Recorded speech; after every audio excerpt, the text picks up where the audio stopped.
I heard the person who introduced us was actually a former podcast guest of mine, Dave Pasco. Oh, okay. And he told me a few days ago that you wrote a book. Yes. Tell me about that. Oh, okay. Yeah, it's called Tiger of Aging. So it's a memoir, but not the typical memoir of what people are thinking about. So that's the... Is that you on the cover? That's me. Wow. So how long ago did you write this? Probably about 4 years ago, maybe close to 5.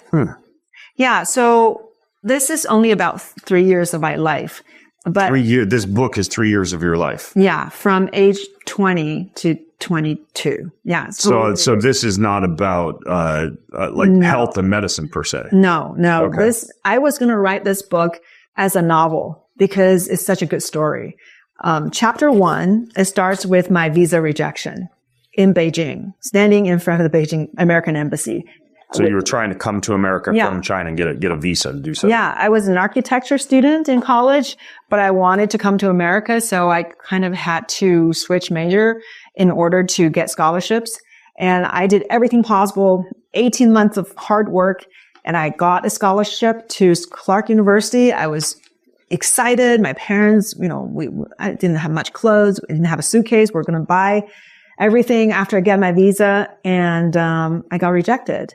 Because the man behind the counter did not believe the person that was doing the affidavit support, who was my mom's student, he would actually be willing to help me. So he didn't believe it. But if I had known a real American instead of a Chinese person, a real person, American, or someone that's actually a relative, then I may have been approved. So it's nothing to do with my merit. It's because they didn't like who was sponsoring your me. affidavit was. Yeah. So sponsor.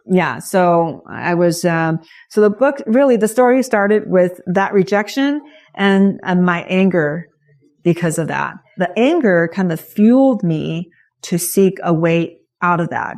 And if you just think about it, here's a young girl with no money, no connections, but just a desire to go to another country.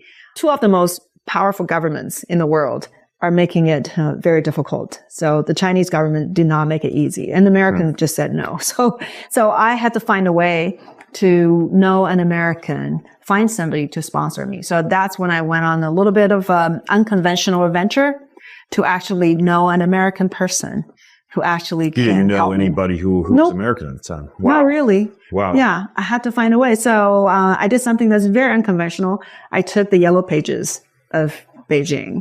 I just got like this. The phone book, Yellow Pages? Yeah, the phone book. Okay. So I just flipped through. Our young listeners might not know what that is. But the phone book. Oh, that's I haven't even thought about that. Or you look up phone numbers. Yeah. So, it's like I was shooting in the dark, right? I was shooting darts. And I was like, I'm just going to call. I don't know anybody. So how about I just know somebody? So I took the Yellow Pages and I took phone book and flipped to the part of all the big hotels in Beijing. And I just started to call different rooms randomly. So I talked about, I met some creeps, but then I also ended up, in a very circuitous way, I became a tour guide to Tibet. So there's a huge adventure. And that was how you met Americans. Yes. Oh, so it's a very interesting story, but that was good that I met American, ended up coming to San Francisco. Yeah. That's only half the story. And then it turns out that it was a tough situation for me, as a young woman trying to navigate all these, basically a relationship that was actually not good. There was a lot of manipulation, a lot of control. It was a difficult thing for a young person or for anybody to navigate, not to mention an inexperienced young person in a relationship. So I ended up having to escape that situation because it got very toxic. So I talked about me ending up literally escaping. So that was the story, but triumphing eventually.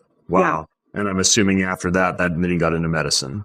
Yeah. So after that, I got into, the book kind of ended with me giving a valedictorian speech at San Francisco State.